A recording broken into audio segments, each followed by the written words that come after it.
Hi friends. मैं अक्सर कहता हूं कि मैंने उस समय चेस को देखना शुरू किया था जब विश्वनाथन आनंद और गैरी कास्परोव अपने पीक पर थे। और जब भी विश्वनाथन आनंद और गैरी कास्परोव के बीच का मुकाबला होता है, मेरे लिए वो बहुत आकर्षण का केंद्र होता है। आज का ये हमारा मुकाबला ग्रैंड चेस टूर क्रोएशिया में जो हुआ था 2021 ब्लिट्स एंड रैपिड टूर्नामेंट में। ब्लिट्स आई थिंक इन दोनों खिलाड़ियों के बीच में गेम खेली गई थी। दोनों खिलाड़ी यानी कि विश्वनाथन आनंद और गैरी कास्परोव। फ्रेंड्स, एक अच्छी खासी गेम है। गेम को सीधा शुरू करते हैं। विश्वनाथ आनंद ने यहाँ E4 के साथ शुरू किया। C5 सिसिलियन डिफेंस यहाँ गैरी कास्परोव ने खेला। Knight F3 then D6, D4, C takes D4, knight takes D4, knight F6, तो नाइट C3 ऑब्वियस मूव है। A6 Sicilian Najdorf, bishop G5, knight पर अटैक तो नहीं है। E6 पिन जरूर हो चुका है night.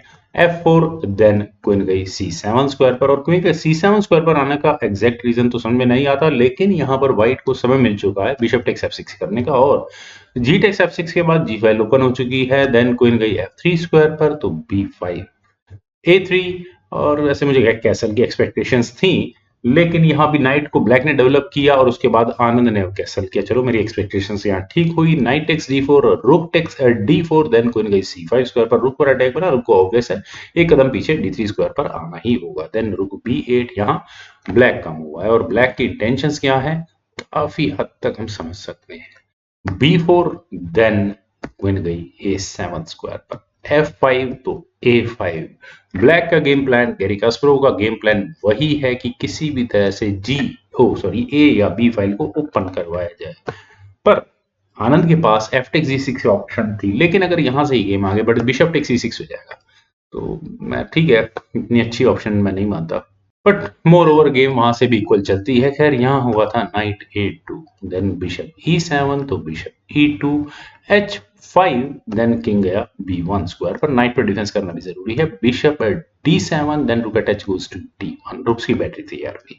H4, then B takes A5। और फ्रेंड्स, ये मूव थोड़ा सा शॉकिंग है मेरे लिए। यहाँ क्यों आखिर विश्वनाथन आनंद ने इस ए फाइल को ओपन करवाने का इनविटेशन दिया, या मैं कहूंगा कि बी फाइल को सेमी ओपन उन्होंने अपने आप ही करवा दिया है। आई थिंक यहाँ ब्लैक B4 के ऑप्शन को ऑप्ट कर सकता था। क्यों कर सकता था? A टेक्स B4 होने के बाद यहाँ क्वीन टेक्स A5 ब्लैक करता, और फिर उसके बाद वो यहाँ अपना अटैक A और B फाइल में लगा सकता था। लेकिन यहाँ हुआ था क्वीन टेक्स A5, नाइट गया B4 स्क्वायर पर, देन रुक C8। अभी इमीडिएट तो मुझे कोई थ्रेट नजर नहीं आता है।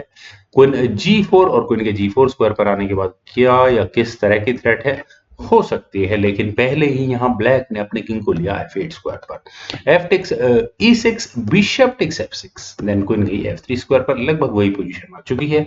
रुक C5। फ्रेंड्स, रुक के C5 स्क्वायर पर आने के बाद एक ऑप्शन जो मुझे नजर आती है यहाँ पर व्हाइट के लिए, कि वो यहाँ रुक टेक्स D6 कर सकता है। और अगर यहाँ से ही गेम आगे बढ़ दिया, बिशप टेक्स D6 होके रुक सेक्रीफाइस या जो भी है वो उसे एक्सेप्ट किया जाए, तो उसके बाद यहाँ पर व्हाइट के पास ऑप्शन होगी क्वीन टेक्स F6 करने की। क्वीन टेक्स F6 होने के बाद आप यहाँ देखिए कि अब ब्लैक क्या बचाएगा। क्या वो यहाँ अपने इस रुक को बचाएगा या अपने इस बिशप को? तो व्हाइट के पास एक बहुत इंटरेस्टिंग गेम प्ले यहाँ से बन सकता था, खासकर इस F6 पॉन की डिफेंस को डिफ्लेक्ट करवाने के बाद।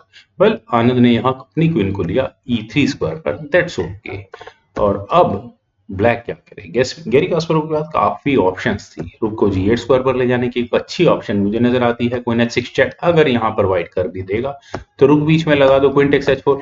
एक अच्छा एग्रेशन मोड यहाँ से ब्लैक को मिल सकता था, पर आनंद मैनेज कर लेते इस सिचुएशन को भी।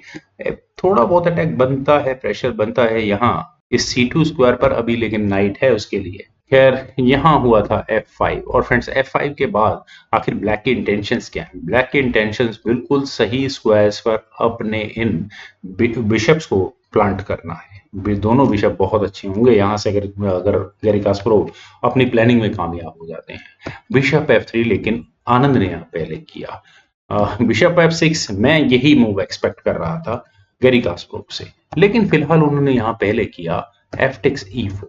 बिशप टेक्स C4 होने के बाद हुआ रुक C4, और रुक के C4 स्क्वायर पर जाने के बाद फ्रेंड्स, अगर हम बात करें, ये बहुत अच्छी इंटरेस्टिंग ऑप्शन मुझे लगती है। पर आनंद ने यहाँ पहले किया बिशप D5, और उन्होंने यहाँ डायरेक्टली इस रुक पर अटैक बनाया है।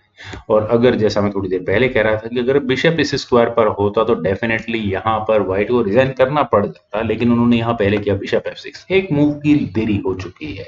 इतने देर में सबसे पहले यहाँ रुक को एलिमिनेट किया, बिशप टेक्स c4, क्योंकि यहाँ रुक टेक्स नाइट की ऑप्शन क्लियर थी ब्लैक के पास। बी टेक्स c4 हुआ, रुक पर अटैक बना, और कम से कम मैं यहाँ कह सकता हूँ कि ये रुक थर्ड रैंक में नहीं रह सकता। खैर, रुक टेक्स d6 तो हो सकता है। और फ्रेंड्स, यहाँ इस मूव के बाद मुझे क्लियर तो नहीं पता कि समय खत्म हुआ था या गैरी कास्परोव ने रिजाइन कर दिया था, लेकिन विश्वनाथन आनंद इस मूव के बाद जीत गए थे। क्यों?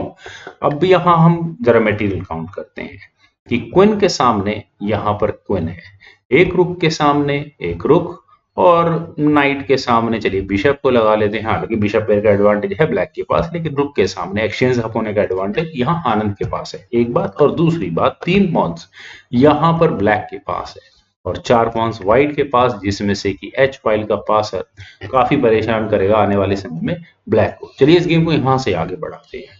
तो सबसे पहले वही प्रॉब्लम कि यहाँ पर ब्लैक मूव क्या चलेगा। ऑब्वियस है, अपने किंग को मूव कर लेता है, मान लो G7 जैसे किसी स्क्वायर पर। तो अब यहाँ क्या होगा, रुक A6 के बाद यहाँ क्वीन पर अटैक बनेगा, और जब तक ये क्वीन कहीं अच्छे स्क्वायर पर हटेगी तब तक आई थिंक व्हाइट एक बहुत अच्छा प्रेशर बना चुका होगा इस गेम में। वेल फ्रेंड्स, काफी अच्छी और काफी मजेदार गेम थी। मुझे पूरी उम्मीद है कि आप लोगों को ये गेम जरूर पसंद आई होगी। तो आप लोग इस वीडियो को लाइक करें, शेयर करें, और मेरे इस यूट्यूब चैनल चेस गुरु को प्लीज सब्सक्राइब जरूर करें। आपके कमेंट्स का मुझे बेहद इंतजार रहेगा। Thank you for watching and bye for now.